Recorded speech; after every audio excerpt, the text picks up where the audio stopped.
Alright everyone, we start off today with the big news about Nikkihaley. I think that she just basically ended her presidential ambitions, and considering the fact that she's the only one that's even close to Trump in any of the starting states, game, set, match, I think. And it's going massively viral for a reason, because every other campaign wants to take her down a peg, so literally everyone's posting about it. Nikkihaley was asked about the Civil War, and she responded. The problem is that she never once mentioned slavery.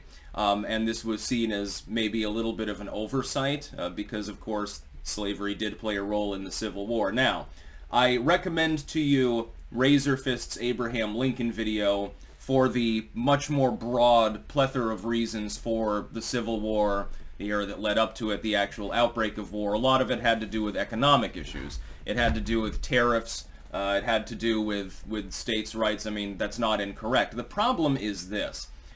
Number one, slavery did play a role. There's nuance to it, and again, you should watch Razor Fist's excellent video on the subject. You'll get that nuance. I'll give it in brief in a moment, but that's not what's important.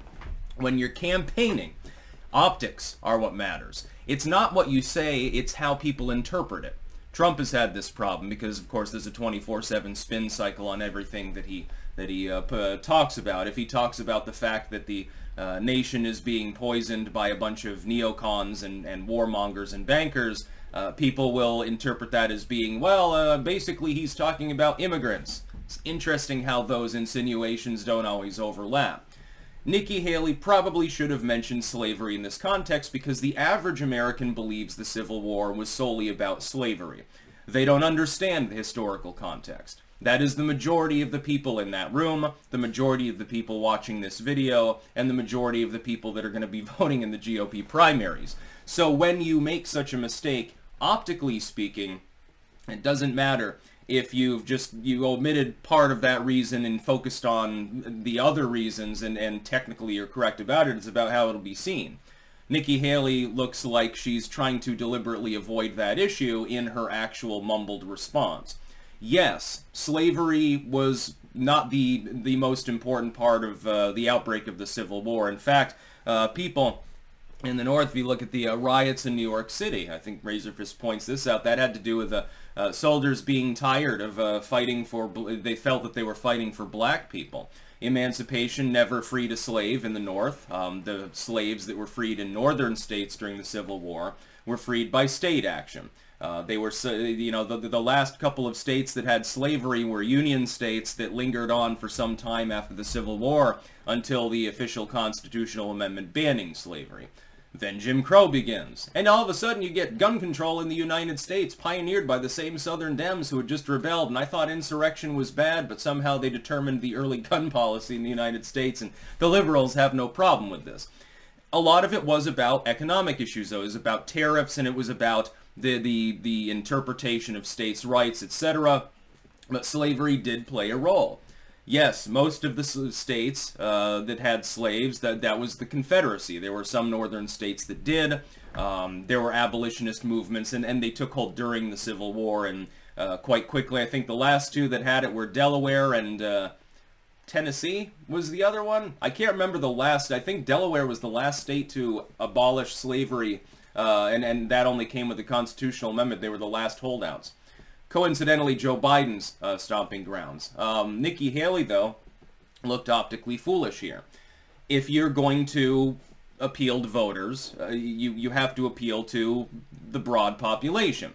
You're not appealing to students of history who maybe know the nuance. You're not appealing to the small minority of voters that probably would like slavery back or something. You're not talking to neo-Confederates. You're talking to a broad group of voters. There's going to be independents that vote in the Republican primaries too. Not enough to swing a state, but they're there. And you need to take what you can get. Nikkihaley is about tied with DeSantis in Iowa. So any loss of voters there would be disastrous for her. It would basically knock her out of the race. She's in a fairly strong second place position in New Hampshire. This is going to blunt any momentum I think that she had. She's also in second in South Carolina as her home state. With any significant drop again in support, she risks getting knocked out there, because if she comes in third in her own home state, basically the gig is up. Chris Christie could supplant her in New Hampshire because of this. I expect this to have some measurable impact within the polling, especially considering how much it's being talked about. Now, the Nikki Haley campaign somehow actually has supporters in a few states. I've never met one. I've never interacted with one. I've never seen... I mean, I see ads for Nikki Haley all the time on TV because Vermont's a local news station. It crosses over with New Hampshire, so she's targeting that.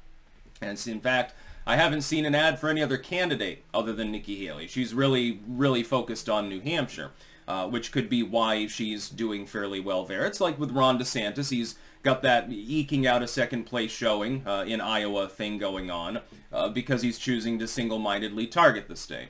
I suspect that he'll come in second there, and Haley will still manage to get second in New Hampshire, but if it's underwhelming, it's not going to go well for her. Nobody else is viably close enough to Trump in New Hampshire to pose any real risk. It's why the Trump campaign's guns and DeSantis campaign's guns mainly right now are trained on Nikki Haley. Well, you just gave them a whole pile of cannonballs for their guns now, didn't you? This looks poor. Again, most Americans believe that the primary, or in some cases sole reason for the Civil War having existed was a debate over whether slavery should be legal. Their basic understanding of the Civil War is this.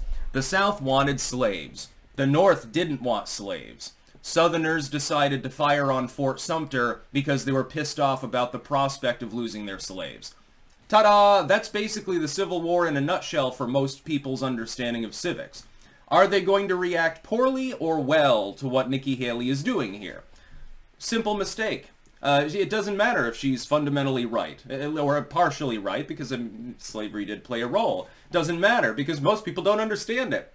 It's like if most people in the population understand a policy to be good, then even if you have all the graphs and all the statistics to show that the policy has problems, they're not going to be receptive towards that. They feel positively towards it. It's like when they fiddle with tax code or something. If the majority of the population, and they don't, supported the current tax code, and a candidate came along arguing, I think we need an overhaul of this system here that 70% of you enjoy, they probably wouldn't win. And by the way, I mean, you're shooting yourself in the foot when you're in the last stages of running a 100-meter dash, I suppose. Nikki Haley may just have knocked herself effectively out of any viability. And she was lately she's been the only one that posed any manner of threat, and specifically only in New Hampshire. Donald Trump probably takes that fairly easily. Now, she might lose 3 or 4 points of support. Well, again, game, set, match. It's all about optics. You're running a political campaign. You're not a history professor. You don't have tenure so that you're at latitude to tell the truth about Abe Lincoln, the tariff-loving Whig, or anything like that. You're not at latitude to do that. You're running a goddamn campaign. You know, what a mistake.